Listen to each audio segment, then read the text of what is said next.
ವೀಕ್ಷಕರೇ, ನೀವು ನೋಡ್ತಾ ಇದ್ದೀರಾ ಎಚ್ಸಿಎನ್ ನ್ಯೂಸ್. ಸಂಕೇಶ್ವರ ಪೊಲೀಸ್ ಠಾಣೆಯಲ್ಲಿ ಪರಿಶಿಷ್ಟ ಜಾತಿ ಪರಿಶಿಷ್ಟ ಪಂಗಡಗಳ ಕುಂದುಕೊರತೆ ಸಭೆ. ಸ್ಥಳೀಯ ಸಂಕೇಶ್ವರ ಪೊಲೀಸ್ ಠಾಣೆಯ ವತಿಯಿಂದ ಪರಿಶಿಷ್ಟ ಜಾತಿ ಹಾಗೂ ಪರಿಶಿಷ್ಟ ಪಂಗಡಗಳ ಕುಂದುಕೊರತೆಯ ಸಭೆಯನ್ನು ಮಂಗಳವಾರ ಠಾಣೆಯ ಆವರಣದಲ್ಲಿ ಆಯೋಜಿಸಲಾಯಿತು. ಈ ಸಭೆಯಲ್ಲಿ ಪರಿಶಿಷ್ಟ ಜಾತಿ ಹಾಗೂ ಪರಿಶಿಷ್ಟ ಪಂಗಡಗಳ ಸಮುದಾಯದ ಮುಖಂಡರು, ಸಾರ್ವಜನಿಕರು ಹಾಗೂ ವಿವಿಧ ಗ್ರಾಮಗಳ ನಿವಾಸಿಗಳು ಭಾಗವಹಿಸಿ ತಮ್ಮ ಪ್ರದೇಶಗಳಲ್ಲಿನ ವಿವಿಧ ಸಮಸ್ಯೆಗಳು ಹಾಗೂ ಕುಂದುಕೊರತೆಗಳನ್ನು ಅಧಿಕಾರಿಗಳ ಗಮನಕ್ಕೆ ತಂದರು. ಈ ಸಭೆಯಲ್ಲಿ ಸಾರ್ವಜನಿಕರು ಮಂಡಿಸಿದ ಸಮಸ್ಯೆಗಳನ್ನು ಆಲಿಸಿದ ಸಿಪಿಐ ಗಣಪತಿ ಗುಗುನೊಳೆಯವರು ಸಂಬಂಧಿಸಿದ ವಿಷಯಗಳನ್ನು ಪರಿಶೀಲಿಸಿ ಕಾನೂನು ವ್ಯಾಪ್ತಿಯಲ್ಲಿ ಅಗತ್ಯ ಕ್ರಮ ಕೈಗೊಳ್ಳುವುದಾಗಿ ಭರವಸೆಯನ್ನು ನೀಡಿದರು.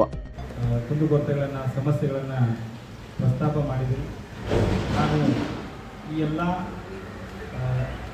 ಸಮಸ್ಯೆಗಳು ಮತ್ತು ಕುಂದುಕೊರತೆಗಳು ಏನಿದೆಯಲ್ಲ ಅತಿ ಶೀಘ್ರವಾಗಿ ತಾವು ಬೇರೆ ಬೇರೆ ಇಲಾಖೆಗಳಿಗೆ ಸಂಬಂಧಪಟ್ಟಂತೆ ಕೂಡ ಸಮಸ್ಯೆಗಳನ್ನ ಹೇಳಿದಿರಿ. ಆ ಇಲಾಖೆಯವ್ರಿಗೆ ನಾನು ವೈಯಕ್ತಿಕವಾಗಿ ಮಾತನಾಡ್ತೀನಿ ಮತ್ತು ಅವರೆಲ್ಲರಿಗೂ ಕೂಡ ಲೆಟರ್ ಕರೆಸ್ಪಾಂಡೆನ್ಸು ಮಾಡ್ತೀನಿ.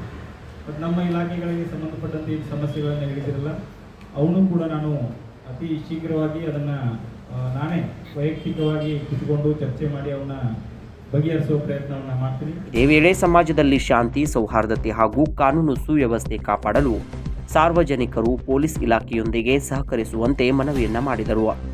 ಸಭೆಯನ್ನ ಸೌಹಾರ್ದಯುತ ವಾತಾವರಣದಲ್ಲಿ ನಡೆಸಲಾಯಿತು.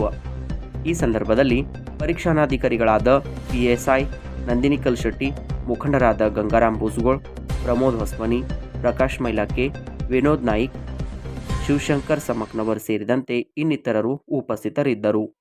ಇಲ್ಲಿಗೆ ನಮ್ಮ ವಾರ್ತಾ ಪ್ರಸಾರ ಮುಕ್ತಾಯವಾಯಿತು. ಸ್ಥಳೀಯ ಸುದ್ದಿಗಳಿಗಾಗಿ ನೋಡ್ತಾ ಇರಿ ಎಚ್ಸಿಎನ್ ನ್ಯೂಸ್.